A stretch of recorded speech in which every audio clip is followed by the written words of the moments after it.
जाओ गूगल के पर टाइप करो, हिंदी में टाइप करो, हिंदी तो आती है ना आप लोगों को, हिंदी में टाइप करो हल्दी की परंपरा कहां से शुरू हुई। बस इतना टाइप कर दो गूगल के अंदर जाके।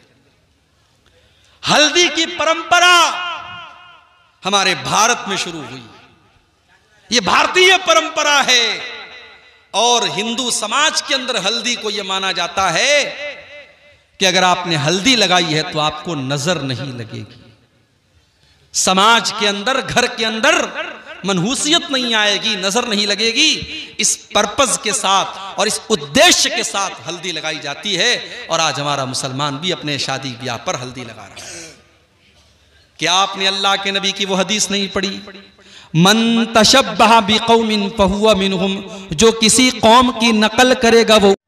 अच्छा एक अजीब बात बताऊं, आपके यहां हल्दी की रस्म होती है कि नहीं? कोई बताए भाई, मुझे नहीं मालूम। होती है ना? माशाअल्लाह। हल्दी की रस्म में क्या होता है? हल्दी लगाई जाती है। अब तो बाकायदा बड़े बड़े फंक्शन होते हैं शादी के 1-2 दिन पहले हल्दी के नाम से। उसमें बहुत सारे घर की औरतें जो होती हैं वो हल्दी के रंग का कपड़ा पहनती हैं, पीले रंग का कपड़ा पहनती हैं, और खाना पीना होता है, पूरा फंक्शन होता है। उसको कहते हैं हल्दी की रस्म। और ये रस्म कौन मना रहा है? मुसलमान मना रहा है। और मुसलमान में भी कौन सा मुसलमान जिसका ये दावा है कि वो कुरान और हदीस पे चलता है, जो सीने पर हाथ बांधता है, जो बराबर रफ़ायदैन करता है, जो आमीन जोर से बोलता है, और जो कहता है कि साहब हम पक्के अहले हदीस हैं, उसके घर में भी हल्दी की रस्म हो रही है। जाओ गूगल के पर टाइप करो, हिंदी में टाइप करो, हिंदी तो आती है ना आप लोगों को, हिंदी में टाइप करो हल्दी की परंपरा कहां से शुरू हुई। बस इतना टाइप कर दो गूगल के अंदर जाके। हल्दी की परंपरा हमारे भारत में शुरू हुई, यह भारतीय परंपरा है। और हिंदू समाज के अंदर हल्दी को यह माना जाता है कि अगर आपने हल्दी लगाई है तो आपको नजर नहीं लगेगी। समाज के अंदर, घर के अंदर मनहूसियत नहीं आएगी, नजर नहीं लगेगी। इस पर्पज के साथ और इस उद्देश्य के साथ हल्दी लगाई जाती है। और आज हमारा मुसलमान भी अपने शादी ब्याह पर हल्दी लगा रहा है। क्या आपने अल्लाह के नबी की वो हदीस नहीं पढ़ी, मन तशब्बह बिकौमिन फहुवा मिनहुम, जो किसी कौम की नकल करेगा वो उन्हीं में से होगा, उन्हीं में से होगा। और आगे बढ़िए, शादी के मौके पर लड़का जब अपनी ससुराल जाता है तो उसकी जवान जवान सालियां उसका रास्ता रोक लेती हैं। जवान जवान सालियां उसके जूते चुरा लेती हैं। और जब तक वो जूता की चुराई न दे दे, वो दरवाजे की छिकाई न दे दे, तब तक वो अपनी बीवी को रुखसत करके लेके नहीं जा सकता। मेरे प्यारे साथियों, ये सारे काम होते हैं और शादी के कार्ड पे लिखा जाता है निकाहे मसनून। हो लोगो, इस निकाह के अंदर हमने कुछ भी मसनून नहीं रखा। इस निकाह के अंदर कोई भी काम हमने सुन्नत के मुताबिक नहीं रखा। बस एक काम सुन्नत के मुताबिक हो रहा है, मौलवी साहब आते हैं, निकाह पढ़ाते हैं, बस यही काम सुन्नत के मुताबिक हो रहा है। बाकी सर से पैर तक निकाह के अंदर हराम काम हो रहे हैं। कितने लोगों की शादी में वीडियो रिकॉर्डिंग होती है, बाकायदा वीडियो कैमरा वाला आता है और औरतों के अंदर घुस घुस करके दुल्हन का और उसके कमरे का वीडियो बनाता है, और बाद में बड़े शौक से वो वीडियो भी देखा जाता है। मेरे प्यारे साथियों, या अय्युहल्लज़ीना आमनू उदखुलू फिस्सिल्मि काफ़ा, ऐ ईमान वालो तुम इस्लाम के अंदर पूरे के पूरे दाखिल हो जाओ। अगर आप पूरे के पूरे मुसलमान हैं तो आप शादी ब्याह में भी मुसलमान बनिए। सिर्फ नमाज में मुसलमान बनने से काम नहीं चलेगा, शादी ब्याह में भी आपको मुसलमान बनना पड़ेगा। और ये जहेज, इस जहेज ने तो आज जीना हराम कर दिया है समाज का। आज कितने गरीब बाप की बेटियां अपनी जवानी को पार कर रही हैं, 30 और 35 साल की हो गई हैं, और कोई वो खूबसूरत भी हैं, दीनदार भी हैं, पढ़ी लिखी भी हैं, मगर कोई उनका हाथ थामने को तैयार नहीं है, क्योंकि उनका बाप अपने होने वाले दामाद को बाइक नहीं दे सकता, 2 लाख रुपए कैश नहीं दे सकता, और जहेज नहीं दे सकता। मेरे प्यारे साथियों, इस जहेज की रस्म ने आज कितने गरीबों की बेटियों को अपने कदम हराम रास्ते की तरफ लेके जाने पर मजबूर किया है, और कितनी जवान बेटियों की जवानी ढल गई, और कितने घरों में बदकारी हो गई, और कितने बापों ने खुदकुशी कर ली और बेटियों ने खुदकुशी कर ली, मगर हमारी आंखें नहीं खुलती और हम इस रस्म से पीछा छोड़ाने को तैयार नहीं हैं, क्योंकि लालच भरा हुआ है दिल के अंदर। और निकाह के जरिए हम ये चाहते हैं कि हम अपने बेटे का सौदा कर लें और शादी के जरिए हम पैसा कमा लें। लड़का जितना क्वालिफाइड है और लड़के के पास अगर गवर्नमेंट जॉब है, सरकारी नौकरी है, तो उतने ज्यादा जहेज की डिमांड की जा रही है। मेरे प्यारे साथियों, हमने अपनी इन हरकतों से बेटी को बोझ बना दिया है। बेटी बोझ बन गई है। आज किसी को 2 बेटियां हों और तीसरी बेटी उसको हो जाए तो हॉस्पिटल की नर्स भी बड़ा धीरे से आके कहती है, साहब आपको बेटी हुई है। उसको पता है कि इसको कोई खुशी नहीं होगी। हाँ, बेटा अगर हुआ है तो हॉस्पिटल की नर्स भी आकर के कहेगी कि हमें मिठाई खिलाइए, हमें नजराना दीजिए, क्योंकि बेटा हुआ है तो कमा के लाएगा, और बेटी हुई है तो उसको जहेज देना पड़ेगा। हमने बेटियों को बोझ बना दिया है। मेरे प्यारे साथी, अल्लाह की कसम, अगर ये बेटियां बोझ होती तो अल्लाह अपने नबी को 4-4 बेटियां न देता। मेरे नबी को अल्लाह ने 4 बेटियों से नवाजा। सबसे बड़ी बेटी का नाम ज़ैनब था, उनकी शादी अबुल आस इब्न रबी से होती है। दूसरे नंबर की बेटी का नाम उम्मे कुलसूम है, उनका निकाह हज़रत उस्मान गनी के साथ होता है। तीसरी बेटी का नाम रुकैया है, उनका निकाह भी हजरत उस्मान गनी के साथ होता है। पहले रुकैया का निकाह होता है, जब उनका इंतकाल हो जाता है तब उम्मे कुलसूम का निकाह होता है। एक आदमी के निकाह में 2 सगी बहनें एक साथ नहीं रह सकती। हाँ, एक बहन का इंतकाल हो जाए तो वो अपनी साली से शादी कर सकता है, लेकिन एक साथ 2 बहनों से शादी करना इस्लाम में हराम है। और चौथी बेटी अल्लाह के नबी की, जो सबसे छोटी और सबसे लाडली बेटी है, उसका निकाह होता है हजरत फातिमा के साथ। अगर बेटियां कलंक होती और बेटियां बोझ होती तो अल्लाह अपने नबी को 4-4 बेटियां न देता। मेरे भाइयों, इस जहेज की रस्म ने आज बेटियों को बोझ बना दिया है। आज हमें पूरा मुसलमान होने की जरूरत है। आज हमें अपने शादी ब्याह के सिस्टम को भी सुधारने की जरूरत है। आइए फिर से हम उसी आयत की तरफ बढ़ते हैं। कुरान करीम के दूसरे पारे की आयत है, या अय्युहल्लज़ीना आमनू उदखुलू फिस्सिल्मि काफ़ा। ऐ ईमान वालो, तुम इस्लाम के अंदर पूरे के पूरे दाखिल हो जाओ। अखलाक कैसा है हमारा? अखलाक कैसा है हमारा? लोगों के साथ हमारा व्यवहार कैसा है? लोगों के साथ हमारा सलूक कैसा है? नमाजी तो हैं हम 5 टाइम, मगर हमारा पड़ोसी हमसे परेशान है, गांव वाले हमसे परेशान हैं, हमारी जुबान से परेशान हैं। अगर आपका अखलाक अच्छा नहीं है तो आपकी नमाज कल क़यामत के दिन आपके मुंह के ऊपर मार दी जाएगी। मेरे भाई, अल्लाह के नबी फरमाते हैं, मा मिन शैइन यूज़ौ फिल मीज़ान अस्क़ल मिन हुस्निल खुलुक़ि। क़यामत के दिन इंसान के नामे आमाल में सबसे वजनदार चीज अगर कोई होगी तो उसके अच्छे अखलाक होंगे। हमारे नबी का अखलाक देखो, हमारे नबी का अखलाक देखो। आपने कभी अपनी जात के लिए किसी से बदला नहीं लिया, किसी से इंतकाम नहीं लिया। अपने खून के दुश्मनों को भी आपने माफ कर दिया।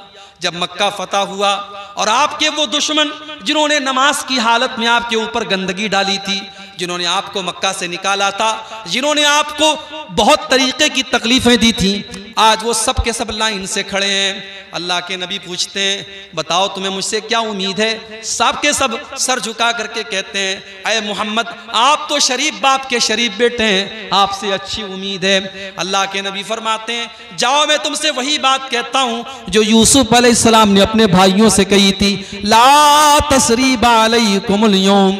जाओ, मुहम्मदुर रसूलुल्लाह किसी से बदला नहीं लेंगे। इज़हाबू अंतुम तुलका, जाओ तुम सब के सब आजाद हो। यह अखलाक अपने अंदर पैदा करो मेरे भाई। आज हमारे मुल्क के हालात भी बदल रहे हैं, नफरत की हवाएं बड़ी तेजी से चल रही हैं।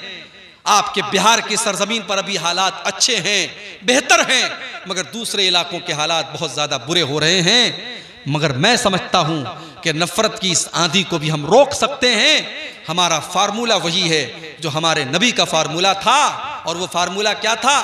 इदफा बिल्लती हिया अहसन फैज़ल्लज़ी बैनक व बैनहु अदावतुन कान्नहु वलियुन हमीम। बुराई का बदला भलाई से दो, तुम्हारा कट्टर दुश्मन भी तुम्हारा जिगरी दोस्त बन जाएगा। मेरे नबी का हाल ये था कि जालिम से लिया जुल्म का बदला न किसी वक्त, जालिम से लिया जुल्म का बदला न किसी वक्त, मारा भी तो अखलाक की तलवार से मारा। मेरे नबी ने अपने दुश्मनों से भी बदला नहीं लिया, मेरे नबी ने अपने खून के दुश्मनों को भी माफ कर दिया। अपने अखलाक को बेहतर बनाओ मेरे प्यारे साथियों। और जब बात अखलाक की आई है तो सबसे पहले आपके अखलाक आपकी बीवी के साथ कैसे हैं, आपके परिवार के साथ कैसे हैं, आपके बच्चों के साथ कैसे हैं। आज तो हालात ये हैं कि आदमी जब सुबह सोया रहता है तो बच्चा स्कूल जाता है, और जब रात को घर आता है तो बच्चा सो चुका होता है। आज माँ बाप के पास अपने बच्चों के लिए टाइम नहीं है। माँ अलग मोबाइल में लगी है, बाप अलग मोबाइल में लगा है, और बच्चे अलग मोबाइल में लगे हैं। अपने बच्चों की तरबियत के लिए टाइम निकालो मेरे भाई। महाराष्ट्र के अंदर एक जगह है शोलापुर। एक मर्तबा शोलापुर में एक प्रोग्राम में मैं गया, एक साहब के घर में गया। बड़े अच्छे आदमी थे, नेक आदमी थे। उन्होंने कहा मौलवी साहब, मैं रात में जब सोता हूं तो सूरे मुल्क पढ़ के जरूर सोता हूं। अल्लाह के नबी की हदीस है कि जो रात को सूरे मुल्क पढ़ करके सोएगा अल्लाह उसको अजाब कब्र से बचाएगा। उन्होंने कहा मौलवी साहब, मैं सूरे मुल्क पढ़ करके सोता हूं, और जब मैं सूरे मुल्क पढ़ता हूं तो मेरा 4 साल का पोता जो मेरे बगल में सोता है वो अपने दादा के मुंह से सूरे मुल्क सुनता है, और मेरा पोता सूरे मुल्क सुन सुन करके पूरी सूरे मुल्क याद कर चुका है। और 4 साल के उनके पोते से जब मैंने पूछा तो उसने फर फर फर पर पूरी सूरे मुल्क पढ़ के उसने मुझको सुना दी। सूरे मुल्क अच्छी खासी लंबी सूरत है, 2-2.5 सफ़े की सूरत है, और बड़े बड़े लोगों को याद नहीं होती। 4 साल के बच्चे को याद है। क्यों? क्योंकि उसने अपने दादा को पढ़ते हुए देखा है। मेरे भाइयों, बच्चे आपकी बात बाद में देखते हैं, आपका अमल पहले देखते हैं। बच्चा जब आपको गाली देते हुए देखता है, बच्चा जब आपको गुटखा खाते हुए देखता है, बच्चा जब आपको सिगरेट पीते हुए देखता है, बच्चा जब आपको गलत काम करते हुए देखता है, बच्चा आपसे सीखता है। अपने बच्चों की तरबियत पर भी आप ध्यान दीजिए। अरबी का एक शायर कहता है, लैसल यतीमु मन इंतहा अबवाहु मिन हम्मिल हयाती व खल्लफाहु जलीला। यतीम वो नहीं है जिसके माँ बाप उसको दुनिया से छोड़ के चले जाएं। यतीम वो बच्चा नहीं है जिसकी माँ का इंतकाल हो जाए, जिसके बाप का इंतकाल हो जाए। इन्नल यतीमा हुवल्लज़ी तल्क़ा लहू उम्मन तखल्लत अव्वबम मशगूला। कहता है कि यतीम तो वो है जिसकी माँ के पास उसके लिए समय न हो, और जिसके बाप के पास उसके लिए टाइम न हो। बाप इतना बिजी हो कि बच्चे को टाइम न दे सके, और माँ इतनी बिजी हो कि बच्चे को टाइम न दे सके, वो बच्चा यतीम है, वो बच्चा यतीम है। मेरे प्यारे साथियों, आपका अखलाक समाज के साथ कैसा है ये बाद में देखा जाएगा, आपके परिवार के साथ कैसा है ये पहले देखा जाएगा। इसीलिए अल्लाह के नबी फरमाते हैं, खैरुकुम खैरुकुम ले अहलिही व अना खैरुकुम ले अहली। तो मैं सबसे बेहतरीन इंसान वो है जो अपने परिवार के लिए बेहतर हो, और मैं भी तुम्हें अपने परिवार के लिए सबसे बेहतर हूं। अल्लाह के नबी अपनी बीवियों से हंसी मजाक भी करते थे। सफर में आप जा रहे हैं, आपकी आदत थी, आप सफर में कुरानदाजी करते थे। जिस बीवी का नाम आता था उस बीवी को सफर में लेकर के जाते थे। अम्मा आयशा को लेकर के आप सफर में जा रहे हैं, रास्ते में आपने सहाबा से कहा कि तुम लोग थोड़ा आगे बढ़ जाओ। जब सहाबा आगे बढ़ गए, थोड़ा सन्नाटा हो गया। अल्लाह के नबी ने हजरत आयशा से कहा, अय आयशा ताली ओ साबिकु की, अय आयशा आ जाओ, हम दोनों दौड़ का मुकाबला करते हैं, हम दोनों रेस करते हैं, देखते हैं कि कौन आगे बढ़ता है कौन पीछे रह जाता है। इससे एक सबक ये भी मिला कि जब बीवी के साथ आप रोमांस करें तो अकेले में करें, बीवी के साथ हंसी मजाक करें तो अकेले में करें। बीवी के साथ हंसी मजाक और रोमांस ये पब्लिक प्लेस पे नहीं किया जाता, अकेले में किया जाता। सहाबा जब आगे निकल गए और सन्नाटा हो गया, अल्लाह के नबी ने कहा, आयशा चलो हम दोनों दौड़ का मुकाबला करते हैं। अल्लाह के नबी दौड़ने लगे, अम्मा आयशा भी दौड़ने लगी। अम्मा आयशा फरमाती है, मेरी नई नई शादी हुई थी, मेरा बदन हल्का था, मैं दुबली पतली थी, मैं जब दौड़ने लगी तो मैं आगे निकल गई और अल्लाह के नबी मुझसे पीछे रह गए। मैं ज़ोर ज़ोर से हंसने लगी और अल्लाह के नबी को मैं चिढ़ाने लगी कि देखिए मैं तो आपसे आगे निकल गई। अल्लाह के प्यारे नबी खामोश हो गए, कुछ नहीं कहा आपने, कुछ नहीं कहा आपने, कोई बात नहीं, ठीक है। कुछ दिनों के बाद एक दूसरा सफर था और इत्तेफाक से इस सफर में भी अम्मा आयशा आपके साथ में थी और आपने एक जगह मौका देखा। आपने सहाबा से कहा तुम लोग थोड़ा आगे बढ़ जाओ। सहाबा आगे बढ़ गए। आपने फरमाया कि अय आयशा आ जाओ, बहुत दिन हो गए, हम दोनों दौड़ का मुकाबला करते हैं। अम्मा आयशा फरमाती हैं अब की मर्तबा जब मैं दौड़ने लगी फलम्मा बुदिन्तु, तो अब मैं थोड़ी मोटी हो गई थी, मैं थोड़ी मोटी हो गई थी, मेरा बदन थोड़ा मोटा हो गया था। अब मैं दौड़ने में वो स्पीड नहीं थी जो पहले थी मेरे अंदर। इससे एक सबक ये भी मिला, जब आप शादी करके अपनी बीवी को लाएं तो इतना प्यार करें, इतनी मोहब्बत करें, उसको इतना टाइम दें, उसके शौक और अरमान को इतना पूरा करें कि उसकी तंदुरुस्ती अच्छी हो जाए, उसकी हेल्थ अच्छी हो जाए।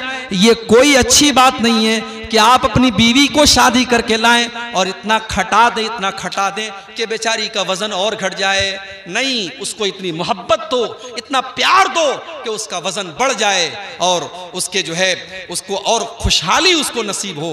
अल्लाह के नबी ने हजरत आयशा को इतनी मोहब्बत दी और इतना खुश रखा कि वो कहती है मैं मोटी हो गई थी। और अब की मर्तबा जब मैं दौड़ने लगी तो इस मर्तबा अल्लाह के नबी आगे बढ़ गए और मैं पीछे रह गई। अल्लाह के नबी मुस्कुराने लगे और आपने फरमाया हाज़िही बितिलका, ऐ आयशा आज मैंने उस दिन का बदला ले लिया, उस दिन तुम आगे निकल गई, आज मैं आगे निकल गया। ये थी अल्लाह के नबी की मैरिटल लाइफ, आपकी वैवाहिक जिंदगी, आपकी शादीशुदा जिंदगी। आप एक अच्छे शौहर भी थे मेरे प्यारे साथियों। अगर आप दीनदार बनना चाहते हैं तो एक अच्छे शौहर भी बनिए। एक अच्छे शौहर के बने बगैर आप दीनदार नहीं हो सकते। ऐसा नहीं है, अल्लाह के नबी अपनी बीवियों से नाराज भी होते थे। अम्मा आयशा कहने लगी, एक मर्तबा अल्लाह के नबी अम्मा आयशा से कहने लगे कि अय आयशा मुझे पता चल जाता है तुम कब मुझसे खुश होती हो और तुम कब मुझसे नाराज होती हो। कहा अल्लाह के नबी कैसे पता चल जाता है आपको? कहा आयशा जब तुम मुझसे खुश होती हो तो जब तुम कसम खाती हो तो कहती हो वह रब्बे मोहम्मदिन, मोहम्मद के रब की कसम। जब तुम मुझसे खुश होती हो तो मेरा नाम लेकर के कहती हो मोहम्मद के रब की कसम। और जब मुझसे नाराज होती हो तो कहती हो वरब्ब इब्राहिम, इब्राहिम के रब की कसम। मैं समझ जाता हूं कि आज आयशा मुझसे नाराज है। अम्मा आयशा ने मुस्कुरा करके कहा आय अल्लाह के नबी जब मैं आपसे नाराज होती हूं तब भी मैं आपका नाम छोड़ती हूं लेकिन आपको नहीं छोड़ती हूं। आपकी मोहब्बत मेरे दिल से कभी नहीं निकलती है। मैं गुस्से की हालत में भी आपका नाम नहीं लेती हूं मगर आपकी मोहब्बत मेरे सीने में मौजूद होती है। मेरे प्यारे साथियों, ये रिश्ता था अल्लाह के नबी का अपनी बीवियों के साथ। इसीलिए जब अल्लाह के नबी से पूछा गया मा हक़्क़ु ज़ौजती अहदिना अलैहि, आय अल्लाह के नबी बीवी का हक हमारे ऊपर क्या है? आज कोई पूछता है ये? आज लोग मेरे पास आके कहते हैं मौलवी साहब हमारी बीवी ये नहीं करती, हमारी बीवी वो नहीं करती। जरा आप शौहर के हुकूक पर तकरीर कर दीजिए। आज ऐसे शौहर तो मिलेंगे जो अपने हुकूक के बारे में पूछेंगे मगर यहाँ बीवी का हक क्या है हमारे ऊपर, ये आकर के पूछा सहाबी ने। अय अल्लाह के नबी बीवी का हक हमारे ऊपर क्या है जरा आप बता दीजिए। अल्लाह के नबी ने फरमाया अंतुतिमहा इज़ा तइमता व तक्सुहा इज़ा तसैता वला तज़रिबिल वजहा वला तुक़ब्बे वला तहजुर इल्ला फिल बैत। आपने फरमाया बीवी का हक ये है कि जो तुम खाओ अपनी बीवी को खिलाओ। अच्छा खा रहे हो तो बीवी को अच्छा खिलाओ। ये नहीं होना चाहिए कि बीवी तो बेचारी घर में दाल खा रही है, साग सब्जी खा रही है और तुम बाहर मांस मछली खा रहे हो। नहीं, जो तुम खा रहे हो अपनी बीवी को खिलाओ। व तक्सुहा इज़क तसैता, और जैसा तुम कपड़ा पहनो अपनी बीवी को भी तुम पहनाओ। जिस मेयार का और जिस स्टैंडर्ड का कपड़ा तुम पहन रहे हो उसी मेयार का अपनी बीवी को पहनाओ। वला तज़रिबिल वजहा, और कभी गुस्से में अपनी बीवी के चेहरे पर तुम कभी हाथ मत उठाना। वला तुक़ब्बे, और कभी उसको गाली गलौज मत करना। वला तहजुर इल्ला फिल बैत, और अगर बीवी से गुस्सा हो जाओ, नाराजगी हो जाए, तो कभी उसको घर के बाहर मत निकालो। घर के अंदर का मामला घर के अंदर सुलटा लिया करो, घर के अंदर हल कर लिया करो। ये बीवी का हक है शौहर के ऊपर। लेकिन मेरी प्यारी माँ और बहनों, कुछ हक आपके ऊपर भी है शौहर का।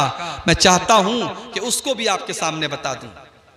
अल्लाह के नबी से पूछा गया, अय्युन निसाई खैर, अय अल्लाह के नबी कौन सी औरत सबसे अच्छी है? आपने फरमाया, अल्लती तसुर्रुहु इज़ा नजर, जब शौहर देखे तो खुश हो जाए। जलसे में जा रही है, सज के जा रही है, संवर के जा रही है, मेकअप करके जा रही है, खुशबू लगा के जा रही है। जबकि जलसे में खुशबू लगा करके, सज करके, संवर करके जाना हराम है, हराम है। जब इस्लाम की ये तालीम है कि बीवी और औरत अपने पायल की आवाज को भी गैर मर्दों तक न पहुंचाए, तो औरत का खुशबू लगा करके जलसे और तकरीर में जाना जायज कैसे हो जाएगा?